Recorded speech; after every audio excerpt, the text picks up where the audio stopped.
Most budget gaming headsets sound like trash, but here are a few that don't. Starting in fourth place, this is the Razer BlackShark V2 X. This is actually a budget version of the Razer BlackShark V2. I've already done a comparison of this to the BlackShark V2, but the drivers inside are very similar, if not the same Triforce drivers. In other words, the out-the-box sound is pretty much the same. I bought this for $50. I've seen it on sale for as little as $40, and the BlackShark V2 launched for $100, and that's what I bought that for at its launch price. Now, the sound quality of the BlackShark V2 X is alright. Definitely beats out a lot of other budget devices like the Razer Kraken 2019. With EQ, it can sound a lot better than the HyperX Cloud Stinger. That's why that thing is not on this list. That thing just can't really handle EQ very well. Detail and clarity, it's alright. You can use it for FPS games, but if you're listening to music and things like that, a lot of instruments are kind of gonna mesh together. The bass isn't very strong, it's quite weak, but it is a little bit muddy, and the treble can get kind of harsh. But you can smooth this out quite a bit with some EQ software. This one doesn't come with Razer Synapse, that's the BlackShark V2, but you can just use free software like Equalizer APO. Just keep in mind that if you're doing any sort of EQ like that, it's not going to translate over to console. Now, the ability to EQ this isn't that great. You can boost the bass a little bit, but it'll start to distort pretty fast. But with some tweaks, you can get it to sound a whole lot better than the HyperX Cloud Stinger lineup and a lot of other budget $30, $40 devices. So of the four headsets I'm going to show today, this one definitely does have the worst sound, but for the $50, $60,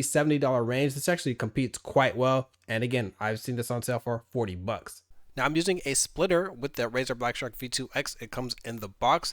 This mic sounds a bit nasally, but overall it is quite clear compared to most headset mics. The mic is non-detachable, but there is a button to mute the mic on the side, the left ear cup. The comfort in build is all right. They have a combination of this cloth inside, but also fake leather on the outside. I'm not sure why they did that. I say that like every time I look at this headset. It bends pretty well. We got some kind of metal frames here. I'm not sure what kind of metal. They're not really that hard though, but they give you a little bit of adjustment. As far as comfort goes, I would say these are maybe like a C+ or a B. They have good seal. I think that's the best thing going for them, but the overall comfort is like, it's just all right. But some people like this type of material. I'm more into like fake leather, but hey, it's not too bad. Hasn't broken. I've had this for a little over a year now. No complaints in that regard. And one of the things that I really do like about this is the gain slider that's on the left ear cup. This is actually the gain in the headset itself. And again, a mic mute button on the side. So this is a decent budget option, but I only really recommend it if you're a Razer diehard fan.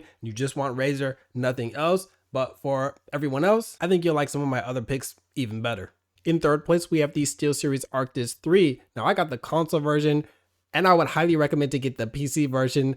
I got this really just as an experiment. The only thing that really sets the console version apart is the fact that it doesn't come with a splitter in the box. Makes it a pain to use on PC. Now the sound quality is a step up from the BlackShark V2, but not in every way. The EQ out the box, the bass this is kind of like the Arctis 5, except they pulled out the bass from under it even more. So this is very thin, very tinny right out the box. Probably the default sound of the BlackShark V2 X. People will like more, at least I like it more, but this has a lot more potential with EQ because the drivers are a little bit clearer. It can get a little bit richer bass down there. And the highs, if you tone them down, you can get some clarity without having them being super shrill like they are right out the box. Overall, this just doesn't have a whole lot of body when it comes to the EQ, and the detail is just, it's pretty good. But I bought this for $50, and for what it costs, that's super good because it sounds very similar to the SteelSeries Arctis 9. I think they're using very similar drivers for the SteelSeries Arctis 3, 5, 7, and 9, maybe slightly different tuning on all of them, but they're not radically different. Tuning works pretty well for FPS games out the box. Immersion, actually the BlackShark V2 X probably is going to be better, and the other two devices I'm about to talk about, better for immersion, better for music. But if you only want to play like Halo or Call of Duty or something like that, then these will get the job done. I have no major complaints about the mic of the SteelSeries Arctis 3. Again, like most of these mics, it sounds quite nasally. There's a mute button on the side, and this mic is retractable, but you can't like take it off. We've got some swivel on the ear cups, but there's no extension brackets here, so you're kind of stuck at this length, but you can adjust this ski goggle headband that's underneath here. I really don't like this design, but that's how SteelSeries likes to get down. Cloth ear cups. Overall, Comfort, really not that great. Actually, I might put this even under the BlackShark V2 X. I just don't like this padding. It's not super soft, not super comfortable. And this headband, kind of awkward, all plastic build. A lot of people love it though. So if you're into this type of cloth, you might enjoy it. This device is something that I recommend for people that like really bright and sharp devices. Some people really hate bass. If you're one of those people, then you're gonna love this device, the SteelSeries Arctis 3. Because especially out of the box, there's no bass to be found in these drivers.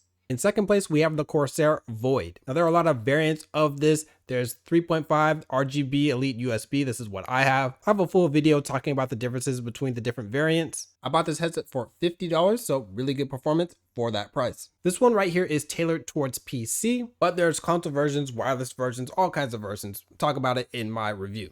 This device in particular has RGB, pretty cool glow, and it has very good integration with their software. I learned it's pronounced IQ, but it's ICUE, their software. When talking about the sound, I'd say the clarity might be slightly under the SteelSeries Arctis 3, but above the BlackShark V2 X. But I actually think the detail in the bass is better than the Arctis 3 and the BlackShark V2 X. It's the bass and the sub bass. I think that this really is kind of putting in some work here. And overall, the sound signature, that's what I like about this device out the box. You don't have piercing highs. You don't have like really loud presence boost in like the mids and upper mids. It's like more of a flat curve. That will be an impact when it comes to FPS games, because without that upper mids boost, footsteps aren't going to stand out like crazy. But if you do get the PC version of this, you can get the ICUE IQ software to boost whatever frequency you want, lower whatever you want. If you even don't like bass, then you can drop that however you want to. There is virtual surround sound that you can put on, which does not help, and I've talked about that many times. But if you're into that type of thing, then you can go ahead and turn that on. The microphone of the CORSAIR Void is well above average for gaming headsets. I know the bar is not very high, but it is quite good in comparison to what its competition is. Clarity is decent, a little bit muffled, and the EQ curve is pretty natural in comparison to the other devices. To mute the mic, there is a button on the side. You'll just click it right here. The light will turn red when it's muted, and it won't pick up any audio. One thing I don't like about this mic is if you listen closely, there's a lot of static feedback. It seems like there's a noise gate in here that kind of shuts it off when I stop talking. But when I am talking, you can hear it pop in with that static feedback sound. Pretty annoying, but it's common amongst a lot of headset mics. When it comes to the comfort of this, it has some swivel and there's a little bit of metal. It feels like maybe some sort of alloy that's right here. And there are some adjustment brackets to make it a little bit longer. The comfort, this cloth, again, very similar to the previous two devices. Not really ultra comfortable to me, but I know a lot of people will like it because of the out the box relatively flat sound signature, the integration with the software that they have, and the pretty decent mic. This is why I recommend it over the Arctis 3 and the BlackShark V2 X. But wait for my last recommendation because I think that's even better than this. And my number one budget headset recommendation goes to this, the HyperX Cloud Core. I bought this for 50 bucks, but I've seen this as low as $35, which is lower than I've seen any of the other devices, except maybe the BlackShark V2 on like Black Friday. Speaking of that, keep an eye out on Prime Day, Black Friday, Cyber Monday, days like that. You can find all these on pretty good sales generally.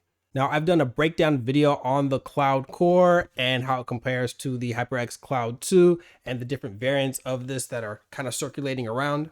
But the TLDR of this is it's basically a cheaper version of the Cloud 2, very similar drivers, if not the exact same. I think they are the exact same. The build overall, very similar. It just has a slightly smaller headband and the padding is not quite as soft as far as the ear cushions, and under the headband, not quite as soft. The material at the top of the Cloud 2 is a little bit more rugged, a little bit more texture, but like the durability of the actual device itself, still got these aluminum frames here. I think it actually wins in the build quality department over all of those other devices. Now, if you see my other videos, you know how much I like to focus on sound, and this is where this really thrives. The drivers are the best of all of the other budget devices. The upper mids and highs kind of shrill right out the box, but again, EQ that down and you can get some clarity up there without it being too shrill. Mids don't have too much presence, but that's not how most gaming headsets are really EQ'd anyway.